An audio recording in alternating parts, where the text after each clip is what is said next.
2%. Dados de outra pesquisa apontam que, entre eleitores da geração assim chamada, geração Z, entre 16 e 24 anos, Renan Santos chega a marcar 18,6% de intenções de voto, superando nomes consolidados da direita, como Flávio Bolsonaro. Agora, você deve ter ficado mais curioso ou curiosa para saber quem é Renan Santos? Pois o Povo News recebe, neste momento, Renan Santos, pré-candidato à presidência pelo Missão, o recém-criado partido do qual é presidente, e também ele que é cofundador do MBL. Muito boa noite, obrigado pela sua participação, prazer recebê-lo aqui, seja muito bem-vindo. Renan, segundo o levantamento Genial Quest, 74% dos entrevistados não sabem quem é Renan Santos. Eu arrisco dizer que também talvez não saibam o que é, o Partido Missão, também chamado de o Partido do MBL, e que só foi oficializado pelo Tribunal Superior Eleitoral há pouquíssimos meses. E para começar, então, eu pediria que o senhor se apresentasse, identificando suas credenciais e onde se vê no espectro político nacional. Dissesse também por que é candidato à presidência, já que há figuras dentro do próprio MBL ou próximas do grupo, mais conhecidas, mais seguidas, talvez, nas redes sociais. Boa noite. Boa noite, Tardan. Uma honra estar aqui com vocês. Obrigado pela oportunidade. Muito bom me tornar conhecido. De fato, realmente eu sou um nome ainda bastante desconhecido, o que impressiona muito os nossos números nas pesquisas, especialmente dos mais jovens. Conforme o Tardan demonstrou, a pesquisa Atlas deixa claro que a geração Z está acompanhando muito o que a gente vem produzindo. E isso tem um motivo.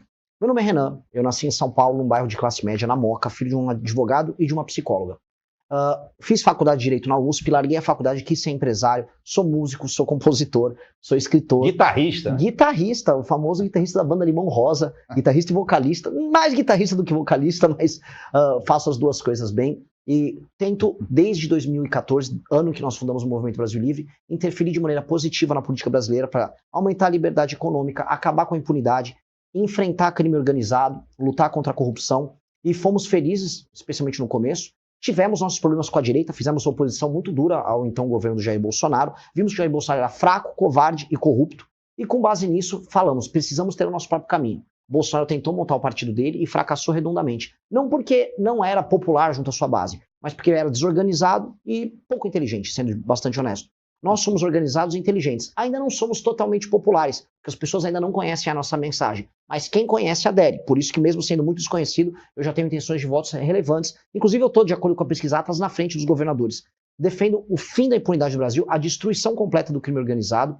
Defendo que o Brasil faça reformas que deixem a vida de quem trabalha e produz mais leve e mais fácil. Defendo acabar com desigualdades regionais. E defendo tornar o Brasil um país de primeiro mundo para poder sentar na mesa com Índia, China, Estados Unidos, Rússia de igual para igual, como uma potência que é o que o Brasil nasceu para ser. Eu falo de organização, de fato a gente vê aqui, quem está nos acompanhando pelas redes sociais, está vendo um grande número de pessoas que estão acompanhando aqui, postando mensagens aqui, claramente muita gente ligada ao seu grupo. E aí, como eu queria tocar nesse ponto, que o senhor claramente demonstra assim, um maior potencial talvez em alguns segmentos específicos do eleitorado. Eu pergunto, qual a sua estratégia para ampliar esse potencial? É através de ataques duros e agressivos até, às vezes, como fez recentemente em uma live, dizendo que o senador e pré-candidato Flávio Bolsonaro tem de morrer? É isso mesmo? O senhor não se arrepende dessa fala? Não, porque eu disse que ele tem que morrer politicamente. Inclusive, o Flávio Bolsonaro tem que morrer politicamente. O Flávio Bolsonaro é um câncer para a política brasileira. O Flávio Bolsonaro, com seu escândalo da rachadinha, seu envolvimento com milícia, foi o responsável por fazer o seu pai, o covarde do Jair Bolsonaro, trair a revolução que levou ao poder, a Operação Lava Jato e a esperança das pessoas em acabar com a impunidade no Brasil, e com base nisso fez acordos com o STF, colocou um petista na PGR, que era o Augusto Aras, à época, acabou com a então CPI da Lava Toga, que poderia gerar um pouco de checks and balances, freios e contrapesos ao STF, e tornou o país da impunidade. O Flávio Bolsonaro é um dos responsáveis por isso. Então eu não retiro nada do que eu digo sobre o Flávio Bolsonaro. Eu afirmo e aumento. O Flávio Bolsonaro é um problema para o Brasil, e a família Bolsonaro também é um problema para o Brasil. Até porque eles capturaram a esperança de milhões de brasileiros que brigam um país diferente e transformam isso num culto à personalidade do Jair. E na questão, eu tinha perguntado lá na primeira pergunta, no espectro político, o senhor se considera ali o o Missão, né, o Partido Missão. Depois eu queria que o senhor falasse também se chamá-lo assim, de um partido do MBL, se vocês ficam de alguma maneira incomodados ou talvez até ofendidos sobre isso. Acho que não, né? Mas onde vocês estão no espectro político? Estão à direita, à direita do PL? Nós somos um grupo de direita. Classicamente, se você for estudar as categorias clássicas de avaliação do que é direita ou esquerda, nós estamos à direita. Estamos mais à direita, inclusive, do que o PL. O PL é um partido de centro. Na verdade, o PL é um partido de centrão. Historicamente, o Valdemar da Costa Neto, que é o presidente do PL, ele não podia ver um escândalo de corrupção com o PT que ele entrava junto. O que é? Tem um mensalão, tô dentro. Tem um petrolão, me chama que eu não posso ficar de fora. Não à toa que ele é o rei da tornozeleira eletrônica, o Valdemar. Então nós estamos à direita deles. E o senhor propõe políticas talvez radicais contra crime organizado, né, com medidas inspiradas em, inclusive, inquéritos do ministro Alexandre de Moraes. É isso? Por favor, explica esse posicionamento. Ótimo ponto. O senhor Alexandre de Moraes, ele fez contra as pessoas que participaram daquilo que foi o 8 de janeiro, e mesmo contra, vamos dizer, pessoas que opinavam contra ele na internet, ele fez uso de uma teoria chamada direito penal do inimigo. Direito penal do inimigo é o seguinte: você reduz os direitos de defesa do apenado, vamos dizer aqui, ou do réu, e você aumenta a velocidade da justiça contra ele. Essa é uma característica de um direito, de uma teoria que foi inventada por um jurista alemão nos anos 80, chamado Günther Jacobs. É importante explicar isso para vocês, porque eu acho que isso tem que ser aplicado contra a facção terrorista. E isso já foi aplicado em vários países. Um país que todo mundo gosta de falar, pô, esse lugar é muito civilizado, é lindo, é a Dinamarca. Havia uma facção criminosa na Dinamarca, de tráfico de drogas, e aí na Dinamarca é o seguinte: se encontram vínculos teus com essa facção, inclusive de divulgação, você pode ir preso, mesmo não tendo cometido crimes. O direito tem que ser rápido e tem que ser muito duro contra esses caras. Até porque o Brasil vive uma situação de guerra. Se eu comparar, por exemplo, os números de homicídios para cada 100 mil habitantes. Aqui no Ceará morre coisa de 30 pessoas a cada 100 mil habitantes. A Ucrânia em guerra morre de 4, 5 a 6 em ano de guerra. Ou seja, a gente tem uma situação de guerra, é uma situação que é excepcional e, portanto, nós temos que tomar medidas excepcionais para destruir o crime. Mas chamar de terrorismo é um pouco forçação de barra, né? Não. Você não acha, não? Não, acho nem um Pode pouco. ter ações, atos terroristas, mas que seja uma facção seja terrorista, eu acho que desvirtuar o conceito de terrorismo. Né? Eu não acho, não. Eu acho que ela pratica o terror, eu acho que elas são entidades políticas. Eu já vi uma crítica, até, acho que foi a Gleisi Hoffmann que colocou, não pode ser uma entidade terrorista, porque a entidade terrorista ela envolve noções políticas ou ideológicas. Pois bem, tem uma causa, tem uma defesa de algo. Sim, o Comando Vermelho é um grupo político. O Comando Vermelho faz ocupação territorial, ele tem bandeira, ele tem ideologia, ele tem perspectiva. Ele tem inclusive, vamos dizer, difusores culturais da visão de mundo deles. Eles criaram um estado paralelo com a sua própria perspectiva de Brasil. Não à toa fizeram um lobby em Brasília. A bandeira deles é o lucro, né? No caso deles. Não, a bandeira deles é o lucro via ocupação territorial.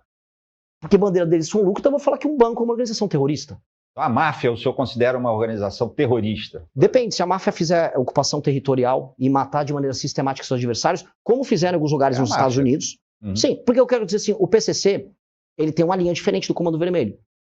O TCP tem uma linha diferente, cada um tem a sua linha, cada um tem seu modelo. Se você faz ocupação territorial, nega a legislação brasileira, comete crimes e mata pessoas em nome da sua perspectiva de poder e dinheiro, sim, você é uma organização que pratica o terror, e sim, você é terrorista.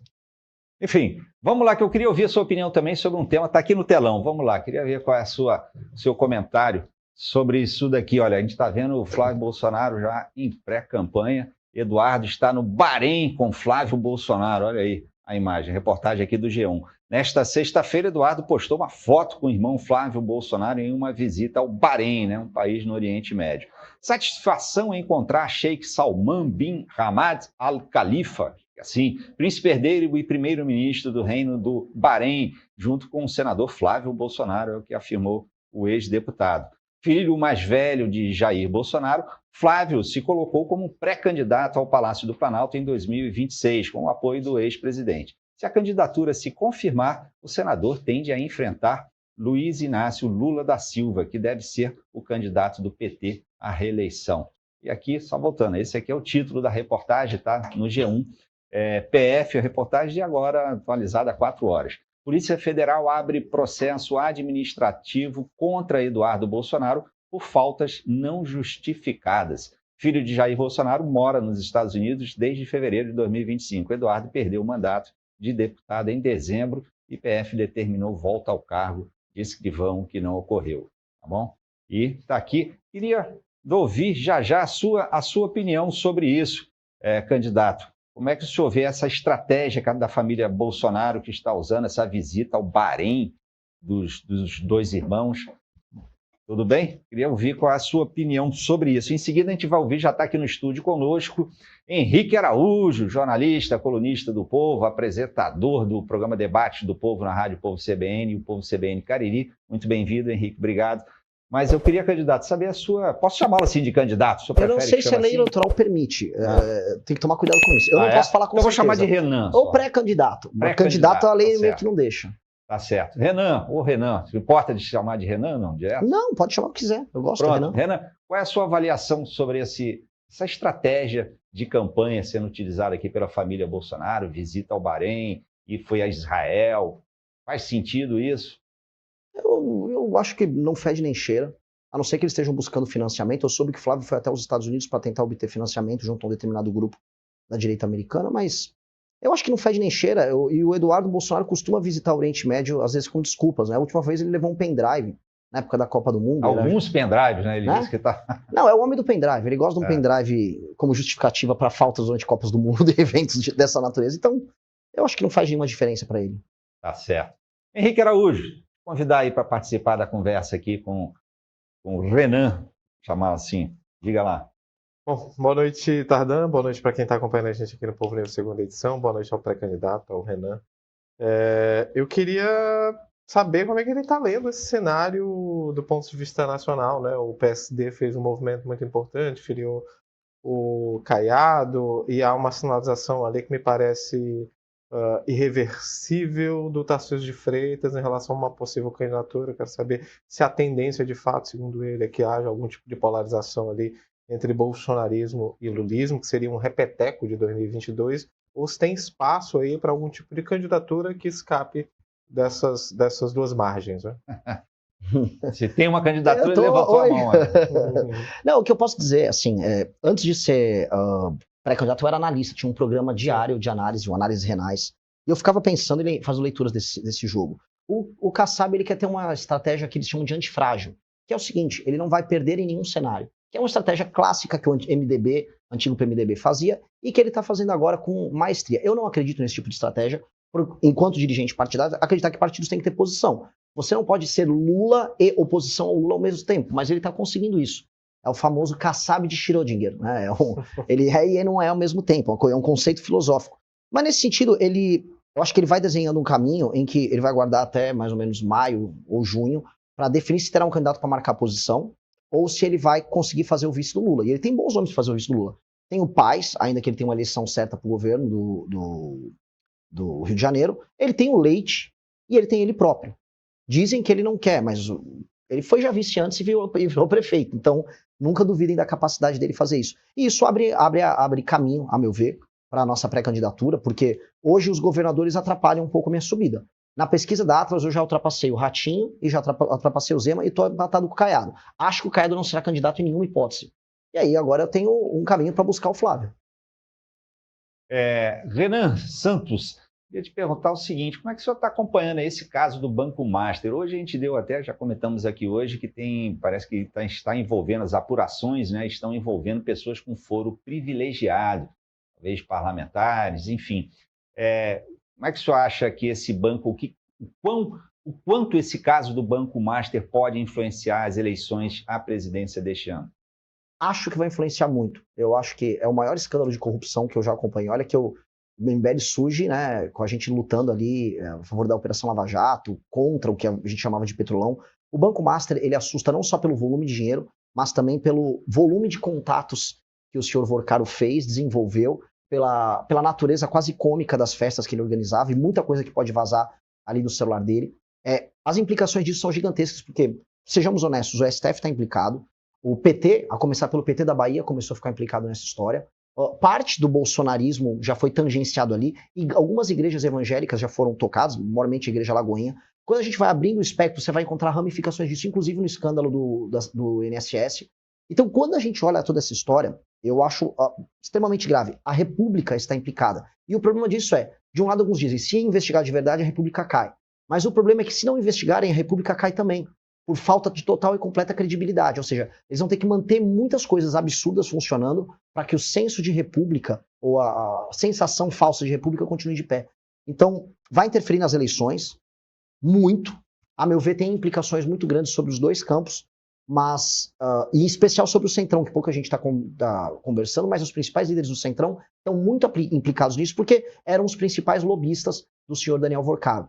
Então eu acho que será um tema central. A gente convocou manifestações já contra os envolvidos no caso do Banco Master, inclusive quinta-feira que vem tem manifestação em São Paulo, lá na frente do Banco Master, e vamos exigir mais pressão, até porque tem muita gente importante que ainda não apareceu, e vai aparecer. Okay. Henrique Araújo.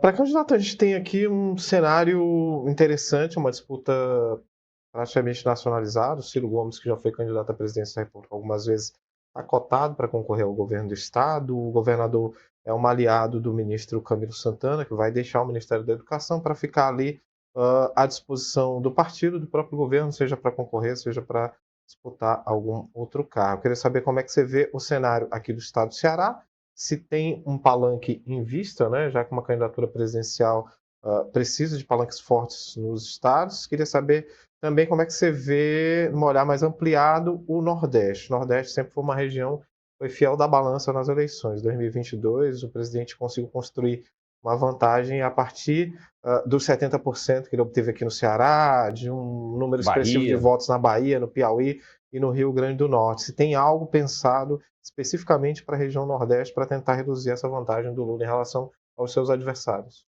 Posso começar pelo final? Pode, claro. Nós já começamos a nossa pré-campanha pelo Nordeste. Até porque o nosso discurso, especialmente o meu, ao longo, especialmente dos últimos 1 ano e meio, sempre foi sobre o Nordeste. Até porque a gente trabalha com a ideia e a tese de que resolver os problemas econômicos, sociais e políticos do Nordeste tem um efeito em cascata sobre o Brasil. A gente tem que retirar as amarras que impedem o Nordeste de se desenvolver plenamente. E esse é um tema recorrente nas nossas discussões. É inclusive um dos temas centrais, por exemplo, no nosso livro de programas, que é o Livro Amarelo. Então eu comecei a rodar o Nordeste, até para ver se as teses que a gente divulga são concretas no mundo real, no mundo fático. Então fui nas cidades pequenas, rodei esses montes de municípios pequenos, vimos experiências incríveis. Eu vivi desde o Porto Digital em Recife, que é sensacional, até cidades de 3 mil habitantes que simplesmente tinham que ser fundidas e se juntar com outras para serem, vamos dizer, do ponto de vista fiscal, viáveis. E eu estou conhecendo, estou entendendo e entendo que nós vamos crescer muito por aqui. A mesma pesquisa Atlas que nos deu 18% a 20% junto à geração Z, me coloca na região Nordeste melhor do que na região Sul-Sudeste. E eu cresço mais na região Nordeste do que em outras regiões. E faz sentido isso. O homem jovem da região Nordeste, ele está muito sem esperança. E o desenho institucional e a forma como as coisas se constroem para ele aqui é muito punitivo. É o crime organizado, é a incapacidade de arrumar empregos que permitam que ele construa uma vida, ser ambicioso, construir um negócio, construir família. Então, esse cara está frustrado e está procurando uma alternativa. E aí é ali que eu quero justamente criar esse diálogo, criar essa conversa. E vem sendo a coisa mais interessante que nós fizemos em muito tempo. E para mim, inclusive, em certa medida, um pouco da quebra da tal polarização. Eu estou indo na área do Lula. Eu discordo num ponto que o Nordeste seria o fiel da balança, que o fiel da balança, se a gente for falar igual nas eleições americanas, seriam os tais swing states, os lugares que viram de ano a ano. A gente pode falar de Baixada Fluminense no Rio de Janeiro, a gente pode falar, por exemplo, de Minas Gerais. Eu acho que aqui é um lugar consolidado dos votos lulistas, assim como o Sul, Sudeste era um voto consolidado da direita. Eu acho que essas coisas tendem a se alterar ao longo dos próximos anos e nós vamos ser um dos grandes fatores de alteração. Sobre o Ceará, a gente vai buscar ter um candidato próprio. Eu quero fazer um anúncio aí nos próximos dias. Ter uma Antecipa logo. Não posso, ainda não topou. Estou trabalhando aqui. Mas Ciro Gomes, mas eu prometo para vocês que eu trago primeiro aqui pro povo. Assim, tá. Então, de antemão, está descartada essa possibilidade de apoiar o Ciro aqui? Sim. Ainda que, olhando o cenário, se eu comparar o Eumano com o Ciro, eu acho o Ciro um cara mais razoável que o Eumano. Ou mesmo que o Camilo. Ciro, um cara razoável. Essa daí, vamos pegar essa fala para o mais corte, razoável. Mais razoável. Mais razoável. Essa daí é um corte bom aí para vocês usarem. Sim, o Ciro é bom, o Ciro é briguento. Mas ele parece comigo, não vou poder achar ele muito diferente. Pois é, eu queria... o senhor não acha que o Ciro Gomes tem perfil do Missão? Se ele fosse um pouco mais jovem, talvez. Porque assim, olha só, o Ciro ele tem uma coisa que ele chama Plano Nacional de Desenvolvimento, que é o projeto dele. Nós temos o Livro Amarelo, que é o nosso projeto. Eu acho que o Ciro ele trabalha algumas teses como industrialização e a gente trabalha também. Só que a gente vê isso por perspectivas muito diferentes. Eu acho que a gente vai fazer industrialização como uma agenda de competitividade de um lado. Ele acha que a gente tem que aumentar, vamos dizer, reduzir juros e aumentar a taxa de investimento muito rápido. Temos divergências sobre como resolver a questão fiscal no Brasil, mas ele ao menos é um cara que você consegue discutir projeto. Eu acho que tem um mérito nisso. Por mais que ele seja meio bicudo, difícil falar com ele, meio briguento, mas é do jogo. Eu também não sou exatamente o cara mais fácil de lidar, então o jogo segue. Hoje é bicudo mesmo, porque ele tá no PSDB, né? Deixou o PDT aqui depois de uma crise. Ok. E se filiou, retornando. Desculpa, não podia perder a piada. Foi boa a piada, mas assim, aí eu dei uma dica pra ele, eu consegui montar o meu partido, né? Vamos ver se ele consegue montar o dele. Eu acho que não. Por falar em partido, já estamos chegando aqui, temos que caminhar para o final aqui da nossa conversa, mas como é que é a estratégia do partido Missão para essas eleições? Porque eu não conheço, vocês dois conhecem muito melhor do que eu toda a legislação eleitoral, mas essas eleições são muito importantes para a permanência, para o futuro do Missão, não é isso? O resultado. Qual é a estratégia de vocês? Quanto vocês planejam, acreditam que vão conseguir eleger, né? Que números são esses? Então, essa é uma pergunta interessante, porque muita gente avalia que as eleições são um meio de você salvar o seu partido da cláusula de barreira. Se você não elege pelo menos 13 deputados federais, você não tem o dinheiro do fundo partidário, você não tem participação obrigatória em debate, você não tem tempo de TV. A gente não liga muito para isso. Primeiro porque a gente é capaz de obter o nosso dinheiro através de produtos online, através de doações. Nós somos um partido orgânico na sociedade civil. Então a gente não vai morrer se a gente não passa da cláusula de barreira, portanto a gente não está desesperado em passar. E como é que isso acontece? A gente não está indo atrás de políticos pré-estabelecidos que gostariam de ter diretórios do nosso partido. Vários políticos chegaram, me dá o diretório aqui do Estado que eu te elejo um deputado. Não vamos topar isso. A gente precisa construir um partido de uma geração. Então a gente tem tempo, a gente vai conseguir os recursos necessários. Nós não vamos vender o almoço para ganhar a janta.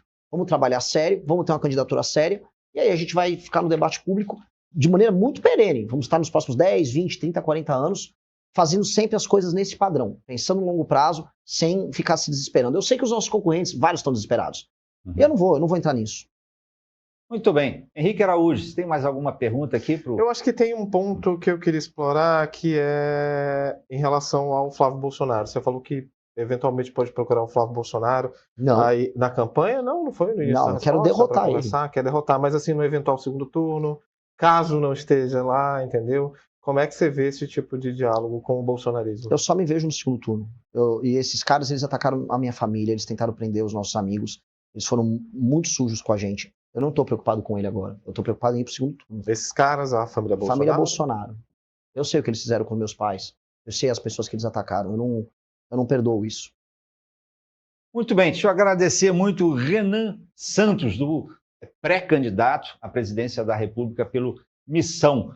E daí eu queria perguntar para o senhor, para essa área, essa sua veia artística, que o senhor disse que é muito bom cantor e guitarrista, é isso? Melhor guitarrista do que cantor, né? Melhor compositor que guitarrista e melhor guitarrista que cantor. Mas eu tenho uma banda chamada Limão Rosa, só com músicas autorais. Começamos a tocar, começou a aparecer no Spotify, começamos a fazer show e a coisa começou a crescer, né? E eu vou fazer as próximas pernas das viagens que nós vamos fazer, além dos eventos que nós vamos ter. E o jingle da campanha também, imagina. Sim, obrigatório. Eu já acompanho jingles dos meus amigos do MBL há anos. Vou ter que compor meu próprio jingle. Até porque é uma campanha barata, a gente não tem muito dinheiro, então se eu não compor o meu próprio jingle, eu tô ferrado. O senhor tem esperança de participar de debates ali com o presidente Lula, com os candidatos à presidência? Eu acho que será chamado? Tenho certeza absoluta. Pode escrever. Tá, compromisso firmado. Eu estarei nos debates. Eu já estou pautando o debate para as eleições. Eu tenho a maior militância das eleições. Hoje nem Flávio nem Lula têm a maior militância digital que nós temos. E o caminho do crescimento nosso está dado. Vai ser inevitável a participação das eleições, a não ser que as emissoras tenham algo contra mim. Mas eu imagino que elas terão mais problemas com o Flávio e com o Lula do que comigo. Eu tenho certeza disso. Tá bom. Renan Santos, muito obrigado pela sua participação. Prazer imenso recebê-lo aqui. Uma boa noite, bom fim de semana e quem sabe até uma próxima oportunidade. Muito obrigado, uma honra participar do programa. Valeu mesmo pela oportunidade, agradeço vocês dois. Ótima conversa. Obrigado. Fala, meus queridos, aqui quem fala é o Alan do canal Inevitável Cortes, e no meu segundo mês postando cortes aqui no YouTube de figuras do Partido Missão e do MBL, eu faturei cerca de R$25 mil, ou um pouquinho mais de $4 mil. E se você tem interesse em estar criando o seu próprio canal de cortes, eu preparei um treinamento 100% focado, mostrando o passo a passo para você estar conseguindo fazer seus cortes de figuras do Partido Missão e do MBL. Para acessar o treinamento é só clicar no primeiro link da descrição ou ler o QR Code que está aparecendo aqui no meio da tela agora. E se você gostou desse vídeo, não se esqueça de deixar o like e se inscrever no canal. Te vejo no próximo vídeo.